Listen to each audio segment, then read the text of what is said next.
And one of the people who joined me live for a coaching call said this: I've met a partner through your work. I've been with him for 3 years. I'm incredibly happy. But in the workplace, I still feel a lack of confidence that gives me imposter syndrome. She said, when I'm around my friends or socially, I'm actually pretty good and I'm confident in my relationship.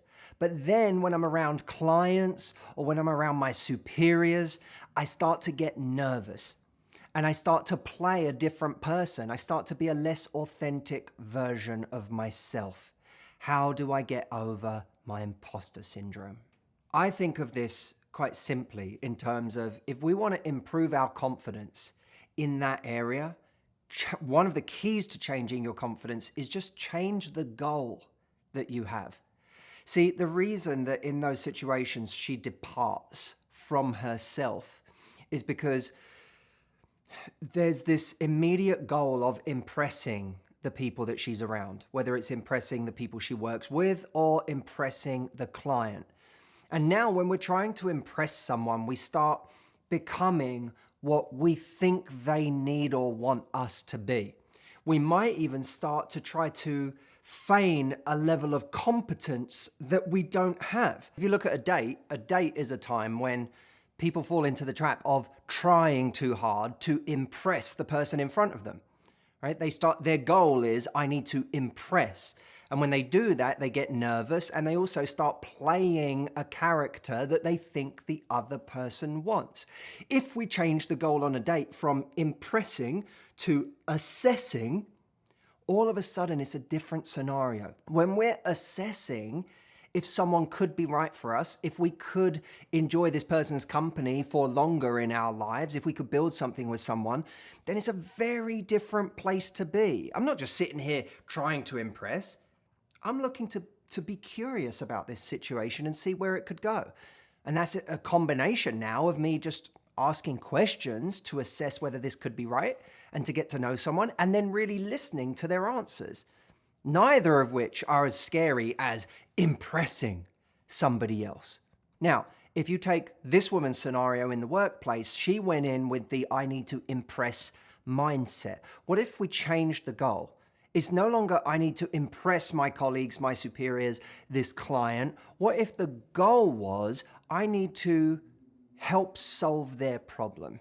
But in changing a goal, what we're really doing is listening to a different voice within ourselves. Impress is the goal of the ego voice. Our ego, when it's screaming to be heard and fed and watered via external validation, looks to impress.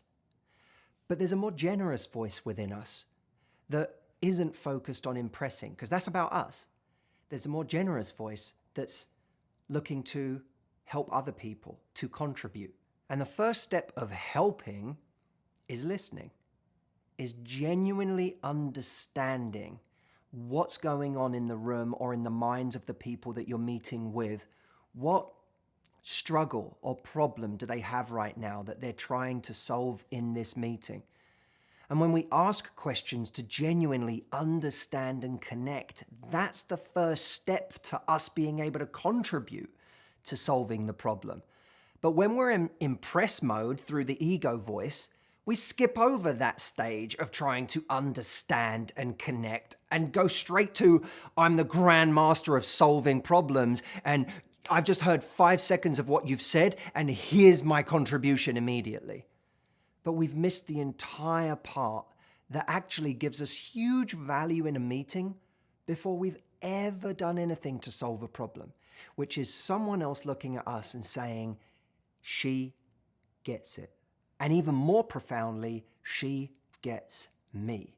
When someone feels truly understood and seen, they're indirectly impressed because they feel like you might actually be able to help solve the problem because you're starting from a place of real understanding. What I love about this is it takes all of the pressure off being this dazzling, incandescent light in the meeting that comes in and just blows everyone away. That's what the ego wants. And it's a trap. And it's a trap that will make you immediately nervous, and it will have you playing someone other than yourself.